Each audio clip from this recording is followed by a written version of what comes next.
Auto Parts.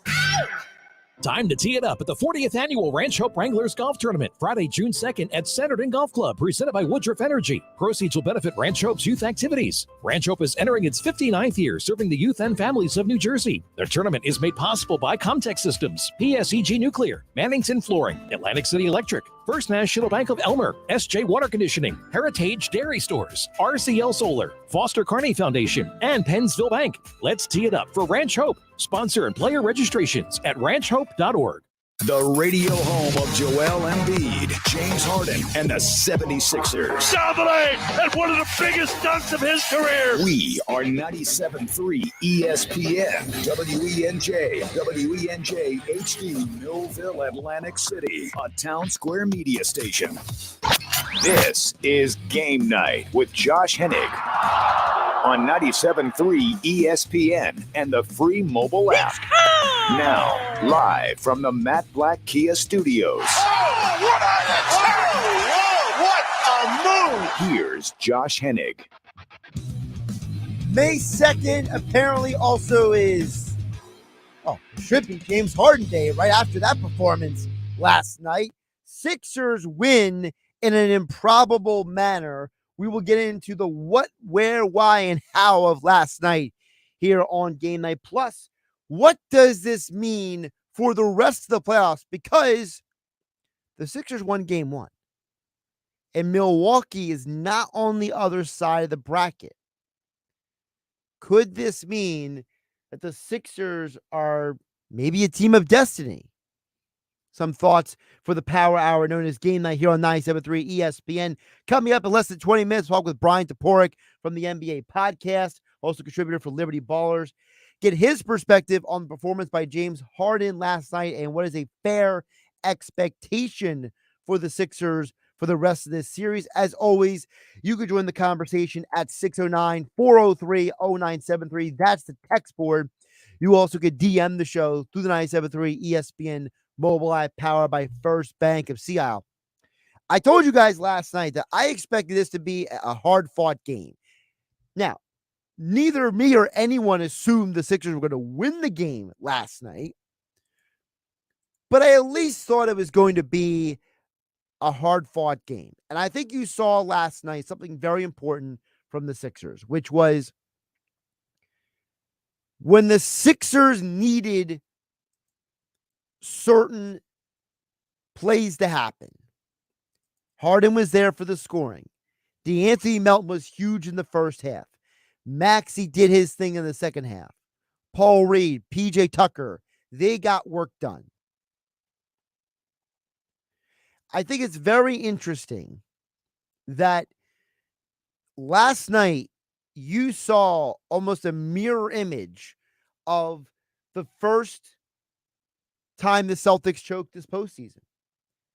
You see, in the Hawks series, when Jaylen Brown and Jason Tatum couldn't hit a jump shot, couldn't hit a layup, couldn't hit a three in the final 6 minutes of the Hawks game, and they lost, you saw the same thing last night. And it almost felt like, and I've heard other people bring this up too, the guys on the TNT broadcast, I've heard Freddie Coleman bring this up last night on 97.3 ESPN. When you have two superstars that go, and listen, if you want to say Jaylen Brown's an all-star type of superstar, fine, whatever. Jason Tatum's a superstar in this league. He's arguably a top 10 player in this league. Jaylen Brown is probably top 20. These are two of the best in the league, and they gave you pretty much nothing for the final 6 minutes. It really has to make you wonder, is this Celtics team really cut out to make a run again this year? Think about it. James Harden went off for 45 last night. And one of the most important shots of the game was a play that was literally the same play as we saw in the Hawks series. Harden and Young both got a screen. They got a perfect switch. They hit a shot. They win the game. In an NBA playoffs where there's no Bucks, Jimmy Butler is not playing tonight, according to reports. The Celtics just choked away another game in the postseason. And the New York Knicks are pretty much just not healthy. I mean, Randall and Brunson are both banged up. Is there something to be said about the fact that maybe, just maybe, this is the Sixers' year? Look, I'm not getting my hopes up. I'm not predicting the Sixers are going to win the NBA championship. But when I told you guys last week, I thought the Sixers would win in 7 games. It was without the understanding that Harden would go for 45. 45 last night. Look, Harden was phenomenal. And it does have to make you wonder how much of Harden at this point in his career is just him being healthy. How much of him and his ability and his gameplay is just getting rested, being healthy? And how much of it was Boston last night? Last night on Inside the NBA, Shaquille O'Neal said this on TNT. But this isn't about Billy. This is about the lack of focus with Boston. I said at halftime on today's episode of When You Mess Around, this is what happens. There's no way without Joel Embiid you're supposed to lose to this team ever. Ever. In a They was playoff. messing around. They let James get going. They kept it close. What worries me is when you're a road team and you stay close, anything can happen in the fourth quarter. Like when I was watching the Sacramento game last night, I was like, you know what? Sacramento's playing pretty good, but Golden State's a little too close for me. And in that third quarter, we all know what happens. Steph Curry goes crazy, but this is about Boston. Lack of focus, and hopefully this doesn't bite. Hopefully, Shaq says it doesn't bite him. It very well may, because first of all, there's no guarantee Joel Embiid plays tomorrow night. He's listed as doubtful according to reports still. But if Boston is starting to get into their own heads, that is a major advantage for the 76ers. You brought in guys like DeAnthony Melton and PJ Tucker to bring some toughness and some attitude to this team. And now that you have those guys, you get to have a situation where, you know what, moving forward, that might be your key to success. PJ Tucker scored 0 points last night, and you could argue he was one of the most important people on the floor last night. Boston seemingly couldn't get out of their own way in the second half. Boston couldn't miss a shot in the first half, couldn't get out of their own way in the second half. Their defense is absolutely putrid. Absolutely horrible.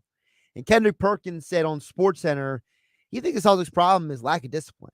I've been telling people all day long that don't trust the Boston Celtics. They are undisciplined. If you watch them in the Atlanta Hawks series, they have zero discipline on the defensive end. Offensively, they play my turn basketball. There's no sets being ran. And I said this at the beginning of the season. I said this in the middle of the season, and I'm saying it now. Joe Mazzulla is going to have to find ways to gain control of this locker room. Well, Mazzulla hasn't found it yet. And it gets back to a question I asked Mike Gill in the Sports Bash last week here on 97.3 ESPN FM, the 97.3 ESPN mobile app powered by First Bank of Seattle. Is there a problem with Boston? I asked the question last week. I asked it again on Monday, and I'm asking it again today. And we'll ask Bryan Toporek the same question in about 10 minutes. The coaching change that was forced upon Boston from Ime Udoka to Joe Mazzulla, all right, whatever your opinion about Udoka's personal life is, all right, the reality is the change happened. Did that change cause this team, Boston, to lose their focus, their discipline, their defensive intensity?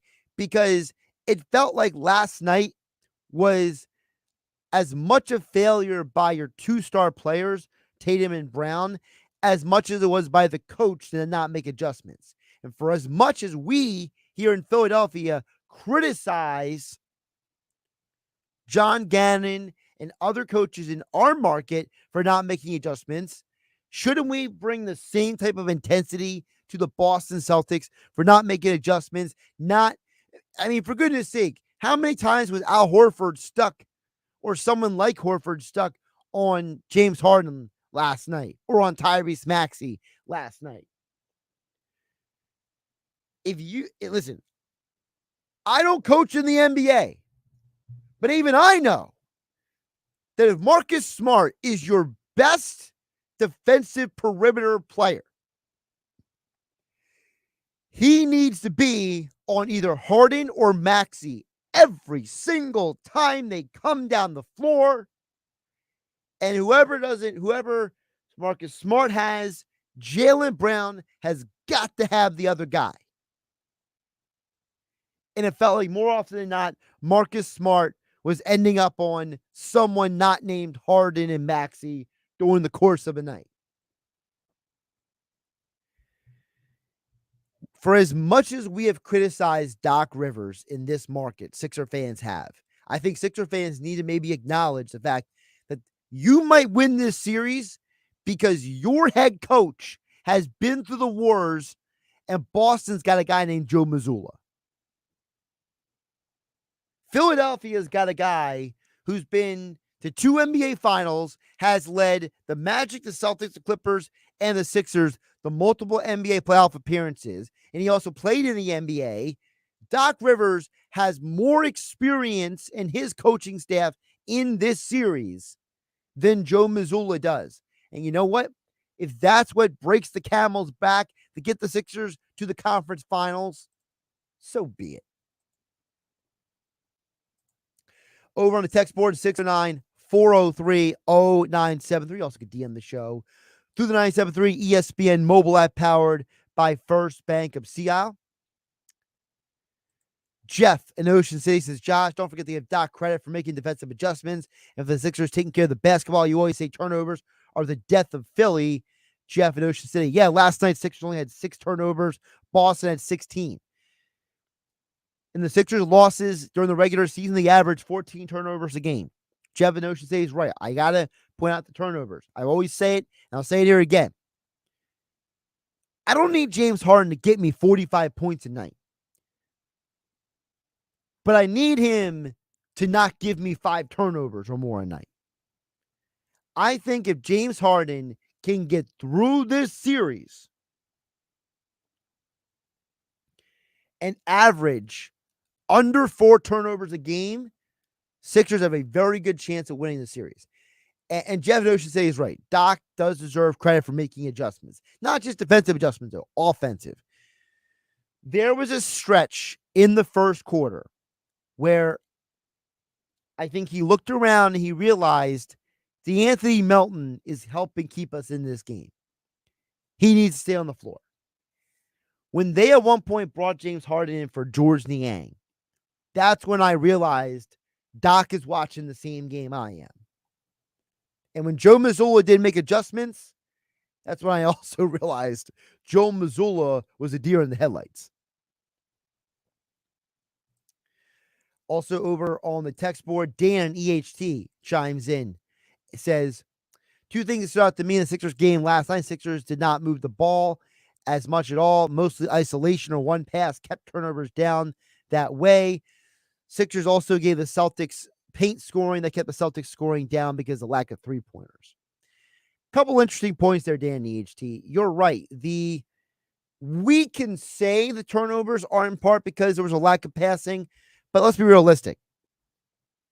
In the last decade, the teams that have won the NBA championship are all teams that have a lot of hockey assists. For those who don't know what a hockey assist is when you pass to a person and that person passes to somebody to get the score. Whether it was the Golden State Warriors, whether it was the Raptors, whether it was LeBron James and the Cavs, LeBron James and the Heat, or the Spurs with Kawhi, Duncan, Ginobili, and Parker. You go over the last 10 plus years, you realize that all those teams won championships because they all made the extra pass. So I'm not sold on the idea that not passing the ball is keeping turnovers down. Not making stupid passes keeps turnovers down. Now, Danny HC, your other point I thought was very, very, very interesting Was the Sixers' strategy to say, we'll let the Celtics score some layups to make sure they don't get threes? It's a very interesting question because they did guard the perimeter a lot harder at times than the paint. Now, part of that's because no Joel Embiid's out there. I think Paul Reed, they were asking him to do less rim defending and more rebounding and more switching on defense. But it's an interesting question. Were there times the Sixers said, give them the 2, don't give them the 3? What's Bryan, Toporek? That question from Dan EHT coming up next here on Game Night. Josh Hennig hanging out with you on 97.3 ESPN FM and the 97.3 ESPN mobile app powered by First Bank of Seattle. Tonight on ESPN Radio. Butler, wing left for 3. Oh, boom! Butler's got himself a heck of a quarter. The Miami Heat stormed into Madison Square Garden and win Game 1 against the Knicks. Can New York bounce back? Or will the Heat take a 2-0 lead to Miami? Jalen Brunson stops and pops and scores again. Game 2 of the Knicks and Heat, presented by Indeed. Coverage begins tonight at 7 Eastern on ESPN Radio. Listen to the NBA playoffs exclusively on 97.3 ESPN. With no fees or minimums and no overdraft fees, banking with Capital One is the easiest decision in the history of decisions. Even easier than choosing Slash to be in your band. Next up for lead guitar. You're in. Cool. Yep, even easier than that. With no fees or minimums and no overdraft fees, is it even a decision? That's banking reimagined. What's in your wallet? Terms apply. See CapitalOne.com/bank for details. Capital One N.A. member FDIC. For the ones finding new ways to ensure the job always gets done. For the ones wearing many hats. For the ones who are hands-on, even from far away. And the ones keeping business moving forward. We are Grainger, offering professional-grade industrial supplies, plus real-time product availability and access to experts ready to answer your toughest questions. Call, click Grainger.com, or just stop by. Grainger, for the ones who get it done. Leroy 71's backed up. What's your 20? Over. Olivia needs more drivers for her trucking company to go the extra mile. Got 3 more stops to make. She wants to hitch a team to drive business forward. Lots of double nickels on the 169. You know what I'm over? This driver shortage. Indeed can help her hire great people fast. I need Indeed. Indeed you do. We instantly connect you with quality candidates whose resumes on Indeed match your job description. Visit Indeed.com/credit and get $75 towards your first sponsored job. Terms and conditions apply. Small business owners, we know tackling your to-do list can sometimes feel like going 12 rounds against a heavyweight champ. Except that heavyweight's gloves are made of something hard, like diamonds. So when a new to-do pops up, you're like, I can't. I'm boxing my diamond boxing glove wearing heavyweight champ of a to-do list. At Progressive, we don't want to make your day any harder. That's why we make it easy with over 30 customizable coverage options, so you can finally land a knockout blow. See if you can save on business insurance in as little as 6 minutes at ProgressiveCommercial.com. Progressive Casualty Insurance Company. Coverage provided and serviced by affiliated and third-party insurers. When you're an innovative business, every blinking cursor, every blank page is an opportunity. What will you do with it? Will you make something better or create something new? Our Dell Technologies advisors provide you with tools and expertise to do incredible things. Because we believe there's an innovator in all of us. For advice on smart PCs powered by Intel V Pro that's built for business, call a Dell Technologies advisor at 877-ASK-DELL. Netflix, Amazon Prime, HBO, Showtime. How many streaming services are you paying for? If only there was a way to track and cancel subscriptions easily. Well, there is. Just download the Rocket Money app. Rocket Money organizes your subscriptions by due date and notifies you when something is coming up. From there, decide whether to keep it or cancel it with just a tap in the app. To find out more about Rocket Money, go to rocketmoney.com/save or download the Rocket Money app from the Apple app or Google Play stores. Rocket Money, the money app that works for you. Carrie, is this schedule the most updated? There's a wedding season rush at Dr. Iona's dental practice. You're fully booked this week. We can try and squeeze you in next Tuesday. She needs a dental hygienist to unveil fresh smiles. How long has 3 been under the UV light? Indeed can help her hire great people fast. I need Indeed.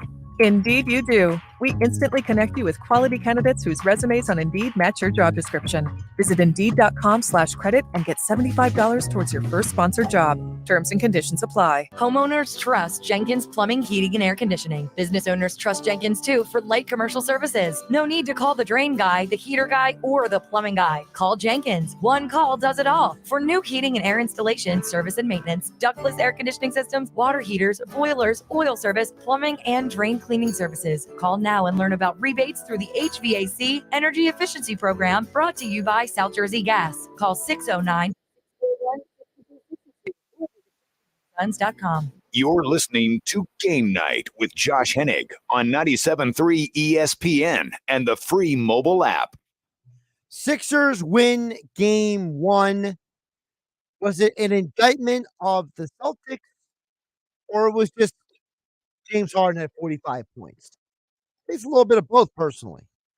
By the way, before we get to Bryan Toporek, I got to let you guys know, the Phillies lineup just came out for tonight, and they literally just threw us all off because the lineup has Schwarber back to the leadoff spot, where Turner 2, Harper 3, Castellanos 4, Stott 5, Bohm still in the 7th spot. I have no idea what the Phillies are doing.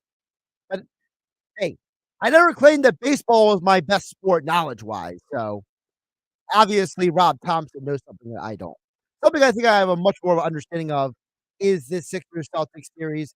We'll talk more about it after the huge, surprising, shocking Game 1 win. Bryan Toporek, host of the NBA podcast. Also, you can catch him on Twitter at @BToporek, covers the NBA for Forbes Sports, and contributor for Liberty Ballers. Bryan, your reaction at the end of last night's game was? I woke up my 2-year-old by screaming so loud.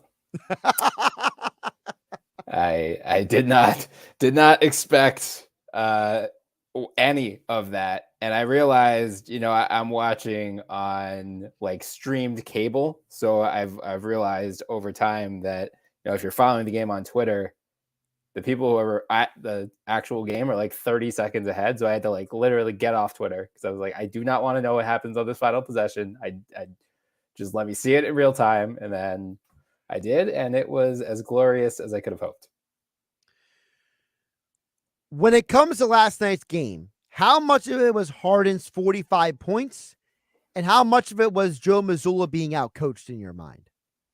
Yeah, I mean, some combination of both. I think more credit to Harden than lack of credit to Mazzulla, because I mean they came out after the game and said, like, look, Horford on that final shot played pretty good defense. Like, you can't really ask for much more than that in single coverage.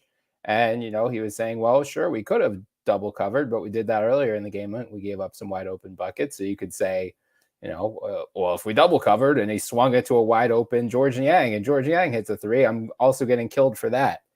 I think I'm really interested to see what adjustments the Celtics make in game 2, because Harden was just so tactical. I think that's the best word to really describe what he did last night. He was patient and he really hunted mismatches. He wanted to get Al Horford involved in a lot of screen and roll action, whether it's for him to attack off the dribble or one of his teammates. I mean, Tobias Harris, there was one possession in particular where he just beat Horford off the dribble. So, the Horford of old seems to be gone. I mean, it seems like Father Time is starting to catch up to Big Al a little bit.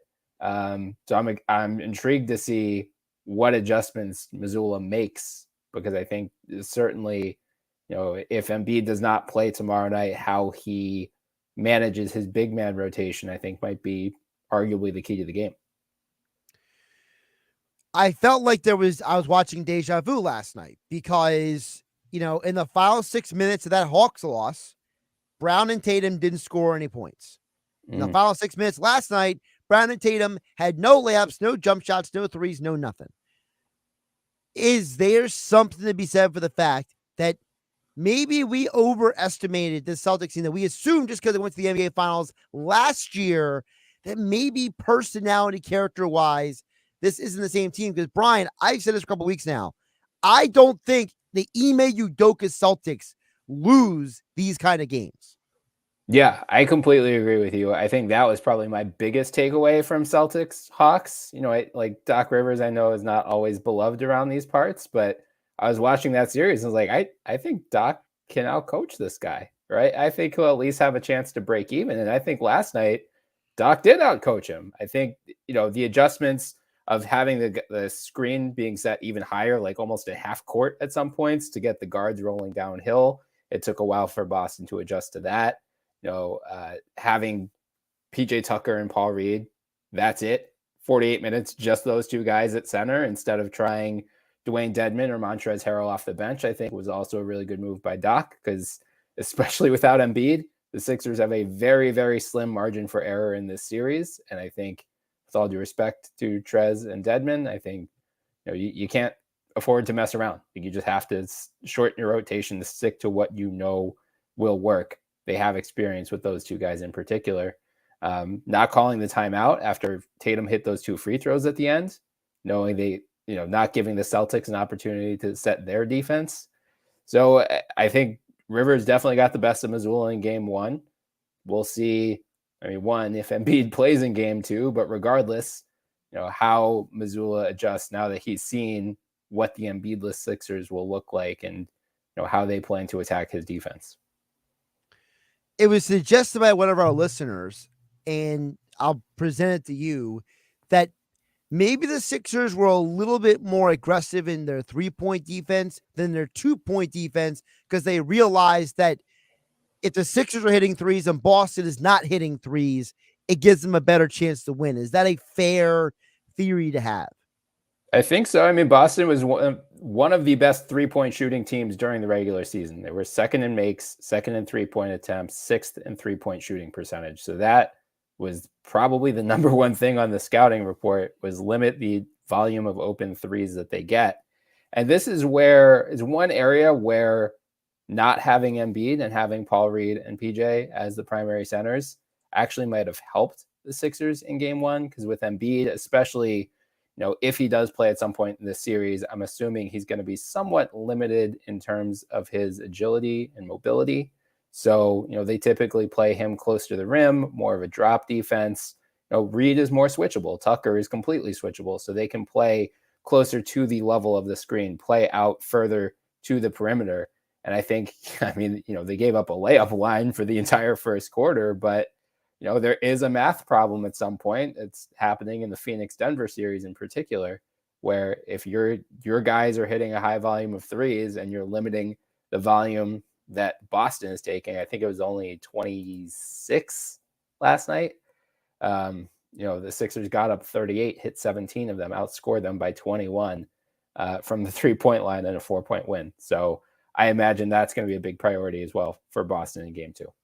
Oh, don't worry. We'll get to the Suns a little bit later in this conversation with Bryan Toporek from the NBA podcast. And of course, Sports NBA writer, contributor for Liberty Ballers, at B Toporek on Twitter. Right now, Embiid is doubtful. Should Embiid play tomorrow night? Or is there a party who says, you know what? We got game 1. If he doesn't have to play tonight, let's not force him out there. Or do you say, Joel, how about you go out there and just play defense and we'll worry about the offense? Yeah. Without having seen his MRI or knowing the scope of his injury, based on the vague reporting that we have that's trickling out, I know Shams said it's more than a grade 1. And finally, right during the broadcast last night, they said grade 2 LCL sprain, which is usually a 4 to 6 week recovery. Thursday will be 2 weeks since he got hurt. So it sounds like if he is able to come back at all in this series, he will be coming back earlier than someone typically would from this type of an injury. So I lean toward holding him out. I know Doc spoke about it at practice, or when he met with reporters today, said doubtful. He ran a little bit, so they'll see if he has swelling tomorrow. That's going to be the real test. But he said if it's close to a 50-50, they're going to err on the side of caution, because the worst case scenario is that you let him rush back and grade 2 turns into grade 3. Now you're looking at surgery. Now you're looking at a multiple month recovery. Like, you do not want this to affect him beyond this playoff run.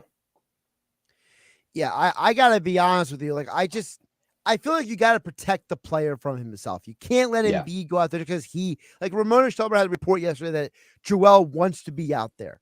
Well, any competitive athlete wants to play. Like, this idea that Embiid is like he wants to get hurt, it doesn't want to be out there, to me is just ridiculous. So yeah. I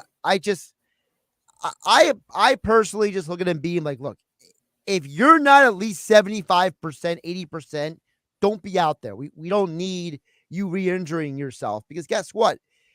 If the Sixers can literally turn to the Celtics, right, Bryan, be like, hey, you guys blink first. Like, we beat you. You didn't beat us. Yeah, absolutely. I mean, they accomplished their mission. They went up to Boston to win at least one of two. I love it if they won both, but win one of two, steal home court advantage.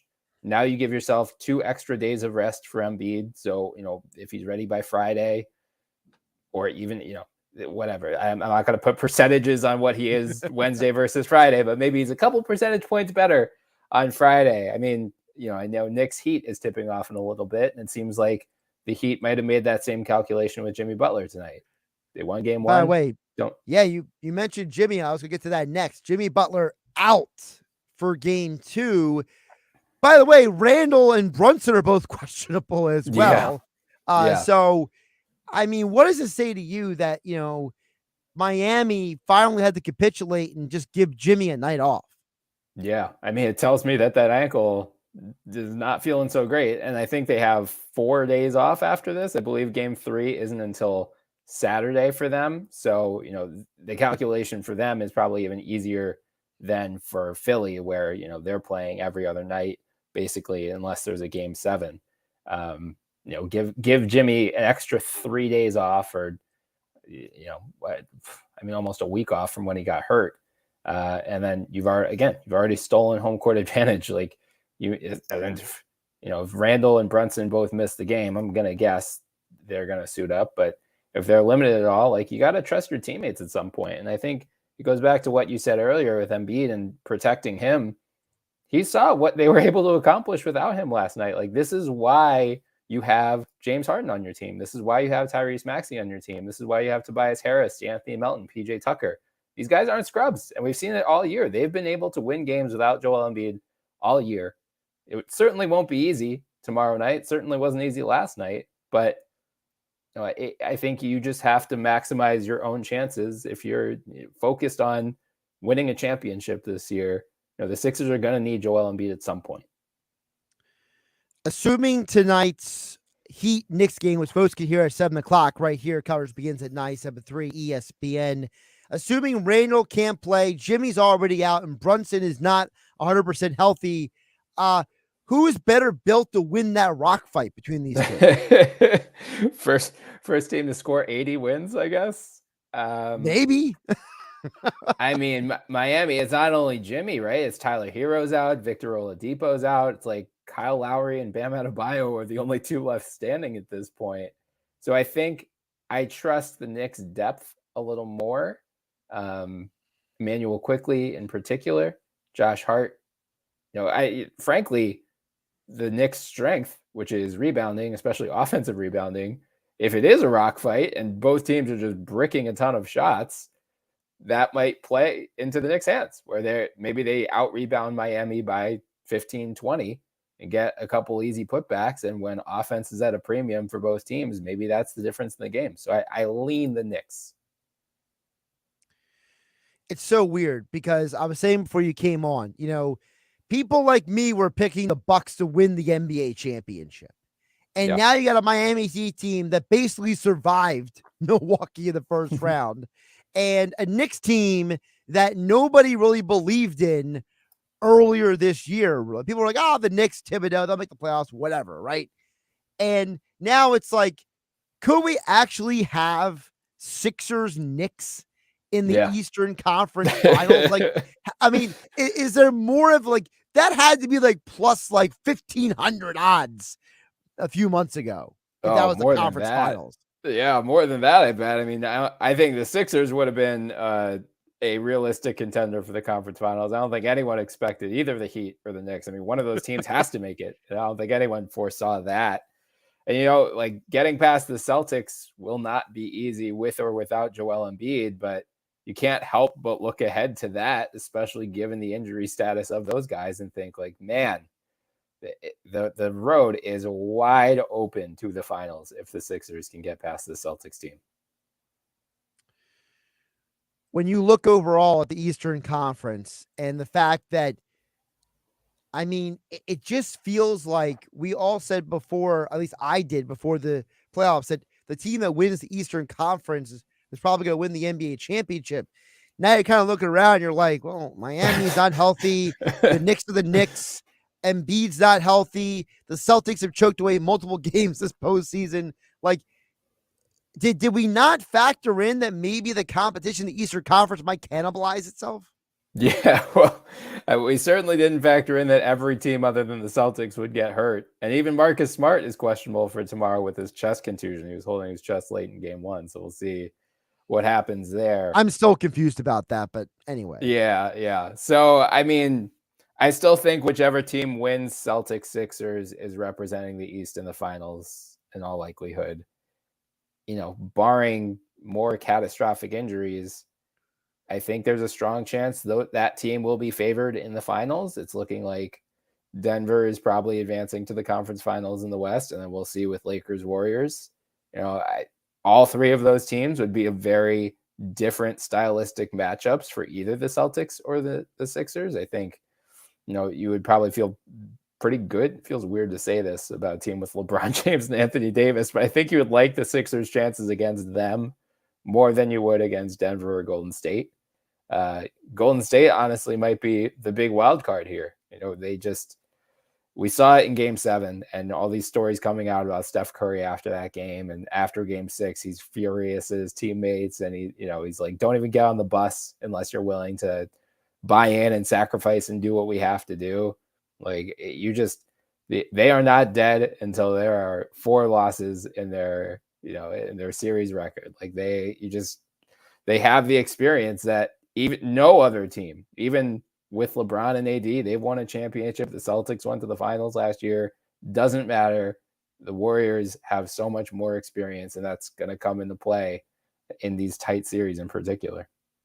Come more for Bryan Toporek here on GameNight on 97.3 ESPN. Speaking of injuries and the Western Conference, Chris Paul is injured again, and I feel like I'm having deja vu a couple of years ago when the Heat, that's what the Nets, could not being healthy again and again. I mean, is Chris Paul just doomed at this point? Like, is his career just like, he maybe he just needs to ride off into the sunset and be that competitive speed walker he does in the commercials. Yeah, I mean, it's so snake bitten. It feels Embiid-esque in a way because Embiid keeps getting hurt in the playoffs as well. But yeah, I mean, Chris Paul is turning 38, I believe, later this week.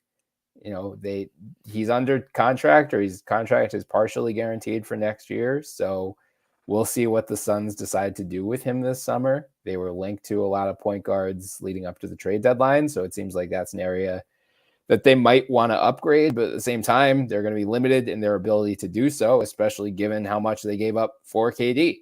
So, you could argue that next year they'll probably just run this thing back one more time, and he should have a team with Chris Paul, Kevin Durant, Devin Booker, DeAndre Ayton.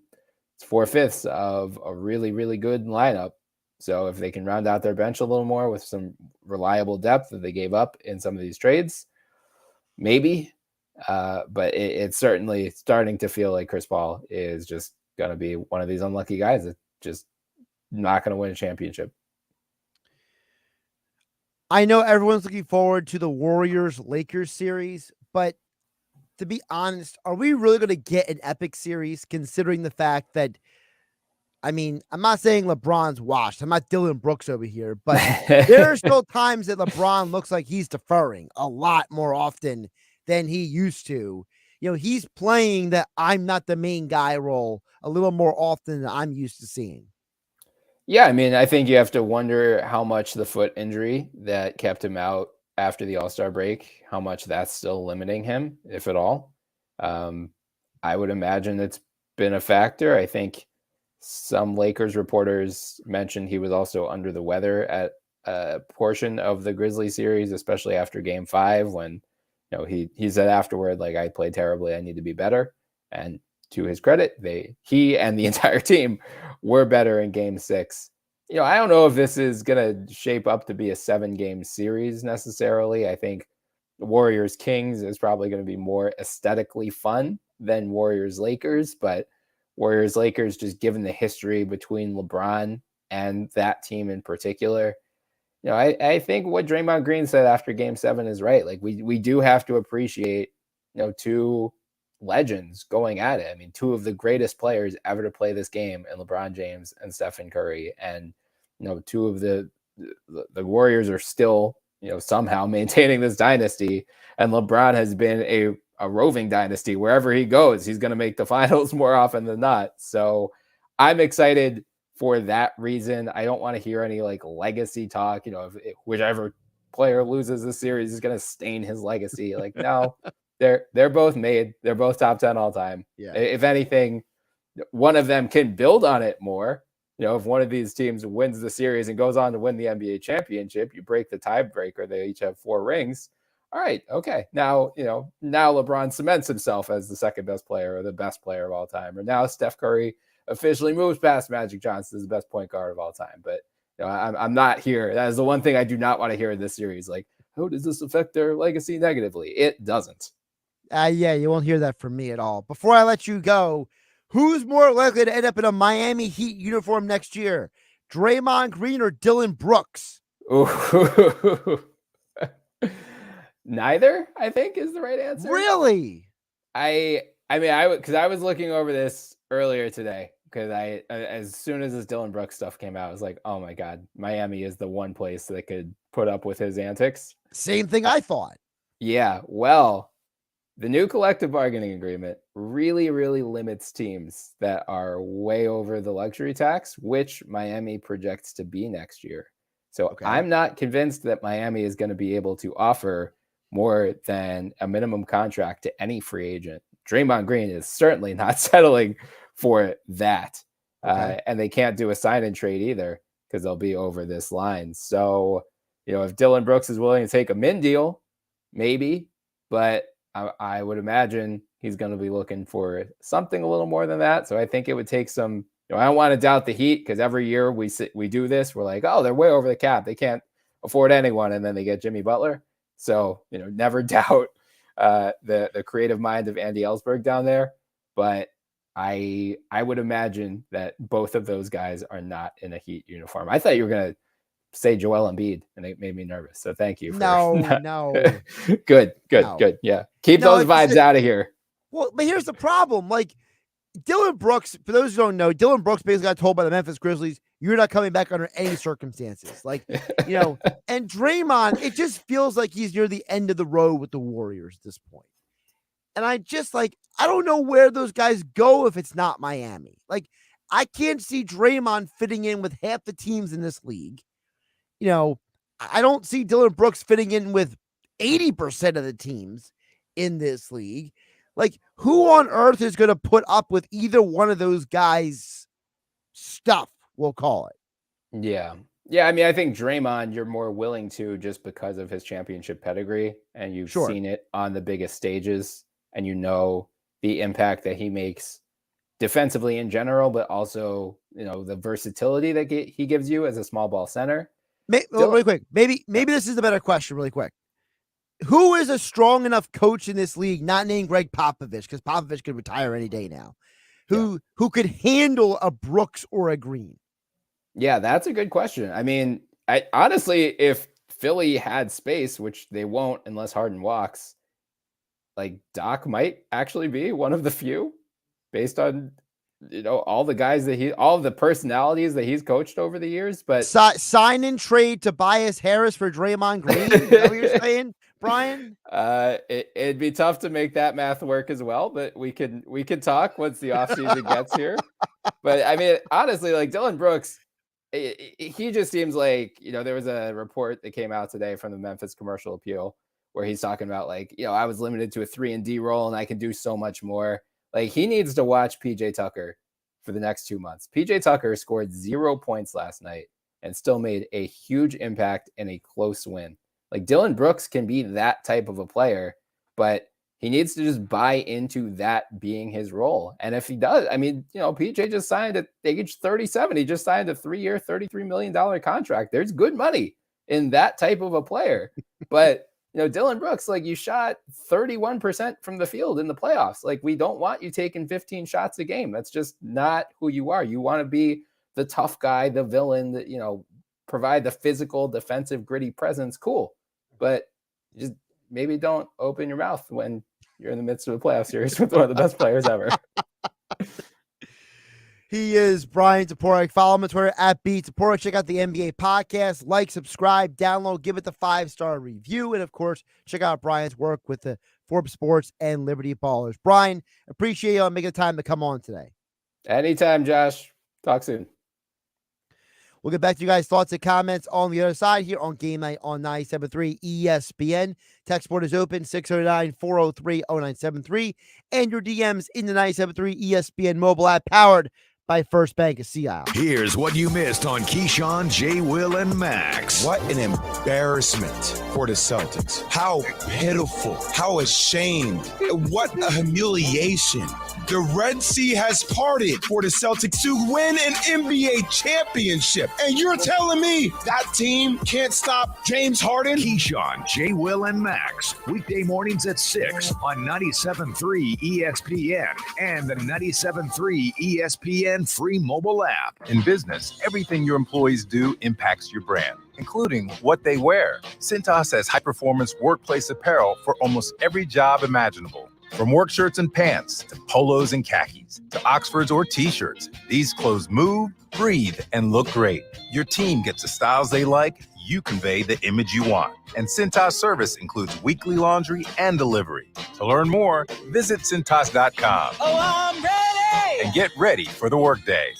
What should we do with the broke propeller? What should we do with the broke propeller? Don't look at me, I wasn't driving. Thank you, you're not helping. I don't even know why you bought this boat. You told me that you loved this boat. That was before you wrecked the boat. Well, now you've made it awkward. Accidents don't just happen in sea shanties, so Progressive Boat Insurance has you covered. Take as little as 4 minutes to see what you can save at Progressive.com.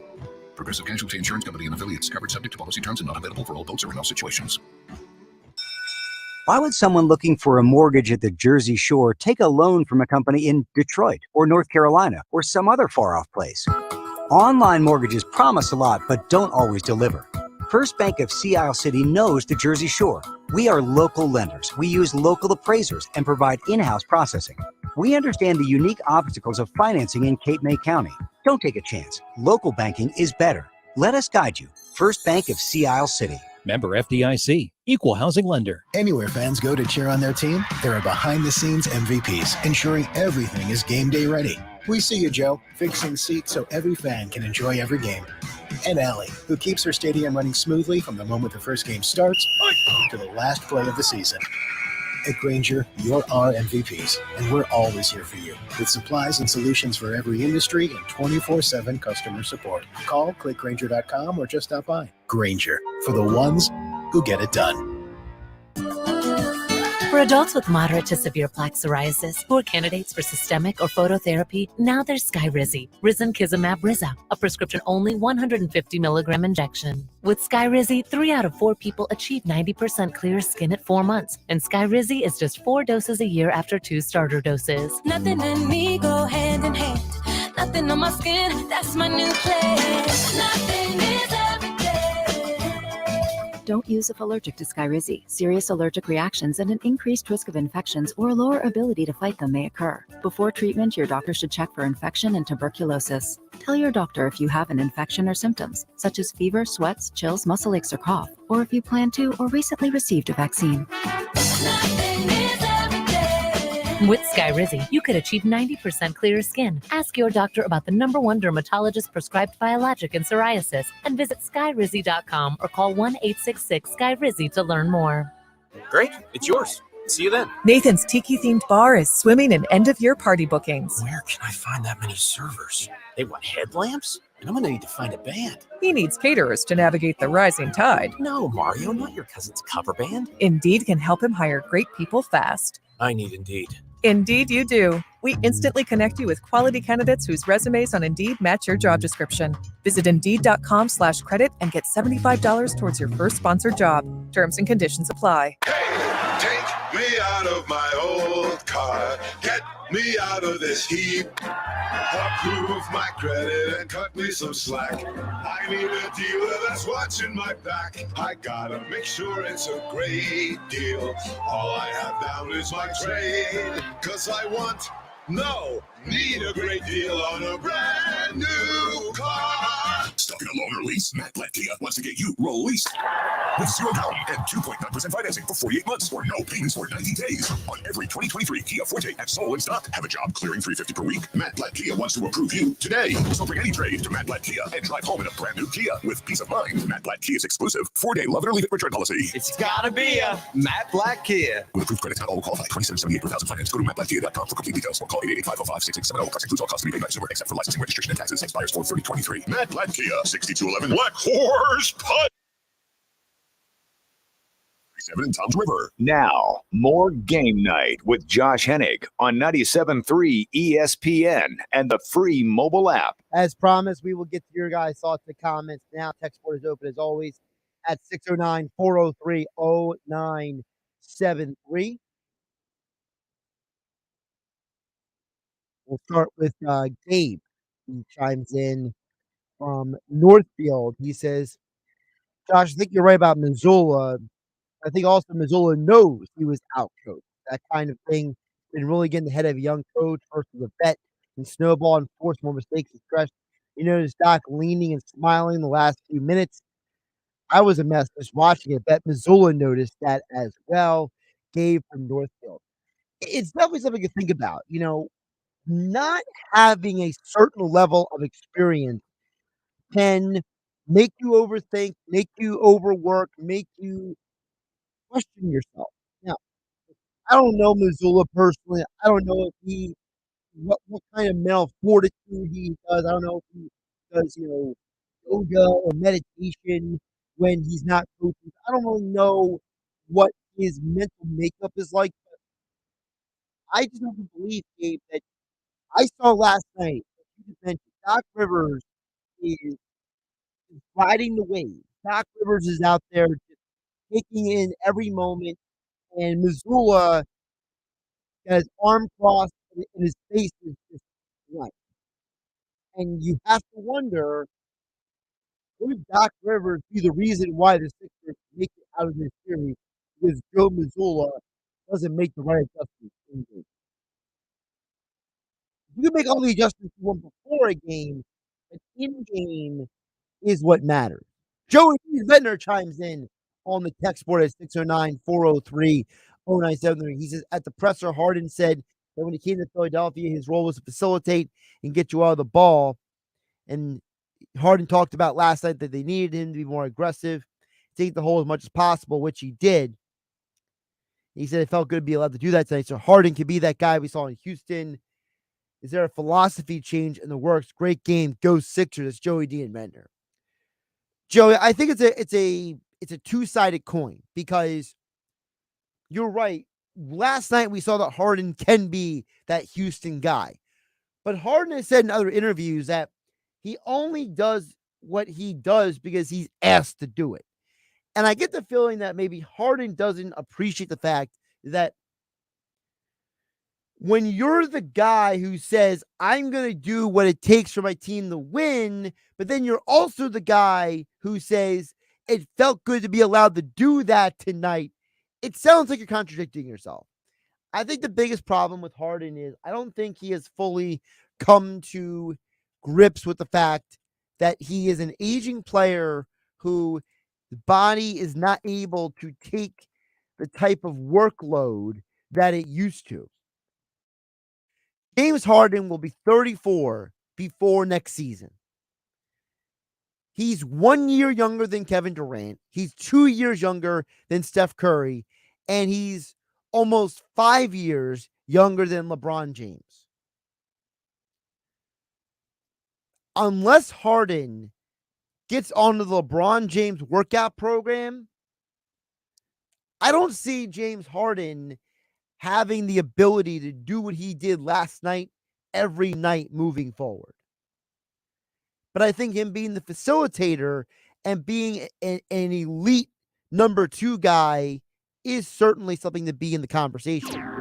Jerry from Brigantine says T.O. came back in the playoffs. Well, T.O. also had multiple weeks off in the playoffs. People forget T.O. missed the entire postseason before the Super Bowl, not game 2 of the second round of the NBA playoffs. It's a little different, but I appreciate the sentiment, Jerry and Brigantine. All right, thanks everybody for texting in. Let me check the text board one more time. Gotta get at it. Bryce Harper's batting third tonight for the Phillies. Your lineup at the top of the order tonight is Schwarber, Turner, Harper, Castellanos, Stott, Romuto, Bone. Not a fan of the lineup, but the Phillies will probably score 10 runs tonight, and we'll all be happy about it. I'm Josh Hennig. Have a great night, everybody. It's Sixers Celtics Game 2 tomorrow on 97.3 ESPN with the voice of the 76ers, Tom McGinnis, calling all the exciting play-by-play action. R-double-A, layup up and good. Timeout Celtics, you betcha. And the crowd is on its feet. It's Sixers playoff basketball on your radio home of the Sixers in South Jersey, 97.3 ESPN, your play-by-play home for Sixers playoff basketball.